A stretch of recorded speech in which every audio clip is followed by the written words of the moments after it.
سورۃ الرحمن میں ہے کہ انسان کو بجتی ہوئی خشک مٹی سے پیدا کیا ہے، ٹھیک ہے، اور سورۃ الطارق میں ہے کہ انسان کو ایک اچھلنے والے پانی سے پیدا کیا ہے۔ ٹھیک۔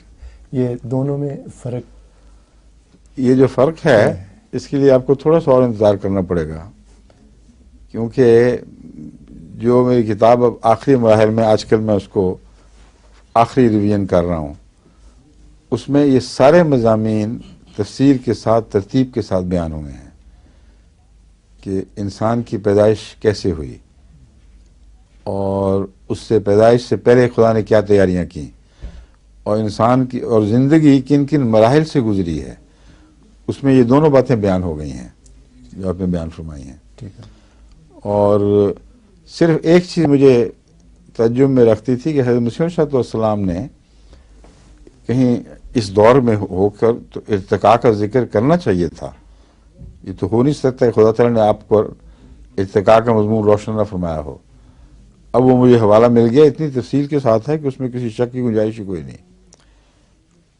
حضرت رسول اللہ صلی اللہ علیہ وسلم کے اعلیٰ مقام کی بحث کرتے ہوئے فرماتے ہیں کہ خدا کی یہ شان دیکھو کہ ادنا حالتوں سے زندگی کو گزارا ہے اور اعلیٰ حالتوں کی طرف ترقی کرتی گئی، یہاں تک کہ انسان بنی، اور اس سے پھر انسان کامل، اور انسان کامل جو اپنی انتہا انسانی درجہ کمال کی انتہا کو پہنچ گیا، یہ اللہ کی شان ہے۔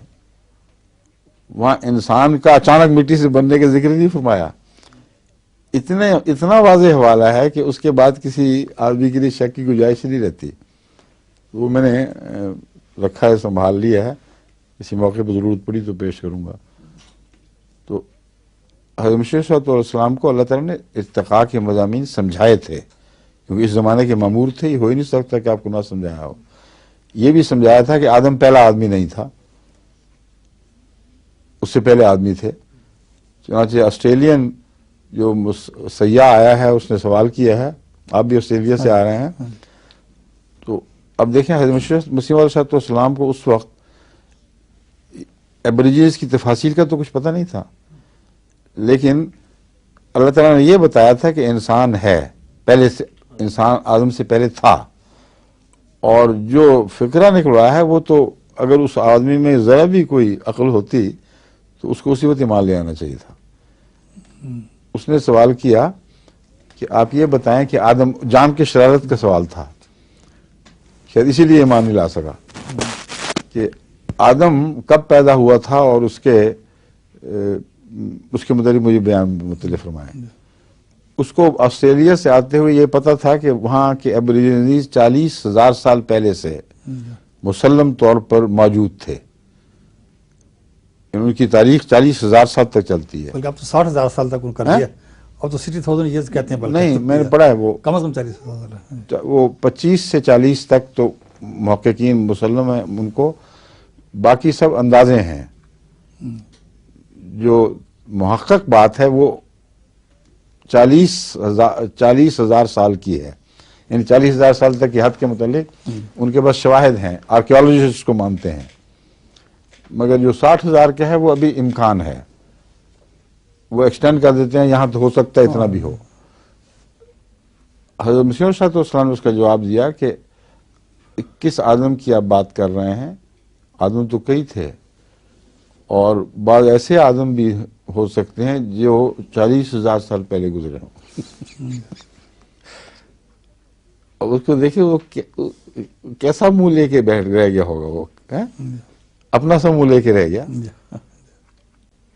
اور اس نے پھر اخلاقی طور پر اس کا فرض تھا بتاتا کہ آپ بالکل ٹھیک کہہ رہے ہیں، میں اس ملک سے آ رہا ہوں جس میں 40,000 سال کی انسان کی تاریخ محفوظ ہے، لیکن دبا گیا۔ تو جو ٹوسٹڈ آدمی ہو وہ پھر ہدایت نہیں پاتا۔ اس کا سوال کرنا بھی دراصل ٹوسٹ تھا ایک، بعد میں کہہ دیتا کہ دیکھو جی یہ تو عام علماء میں سے ایک عالم مذہبی جو سب یہی سمجھتے ہیں کہ آدم پہلا آدمی تھا، مگر آدم پہلا نہیں تھا۔ بلکہ مسلم نے فرمایا تھا کہ ہو سکتا ہے کہ آسٹریلیا اور افریقہ کے جو اصل باشندے ہیں کسی پہلے آدم کی اولاد ہوں۔ یہ مجھے نہیں یاد، ملفوظات میں ہے یہ بھی. اسی جگہ ہاں ہے، جی، اسی کا. اسی موقع پر ہاں، ہاں. جو میں نے پڑھا ہے اس میں حوالہ نہیں تھا، ممکن ہے کسی اور جگہ ہو. اور یہ بات بھی بڑی اہم ہے، اگر یہ ہمیشہ نے فرمایا ہے، میرے علم میں نہیں تھی، کیونکہ دو ہی جگہ ہیں جہاں قدیم ترین انسان کی بحث چل رہی ہے، یا آسٹریلیا میں یا افریقہ میں. لیکن زیادہ رجحان اس وقت علماء کا افریقہ کی طرف ہے. تو حضرت مسیح صلی اللہ علیہ وسلم نے اس وقت افریقہ کا ذکر فرمایا تھا، مجھے علم نہیں، اگر یہ ہے تو بڑی عام بات ہے. نکلوائیں حوالہ یہ آپ کے پاس ہے؟ میں نکال دوں انشاءاللہ. اچھا ٹھیک ہے. اور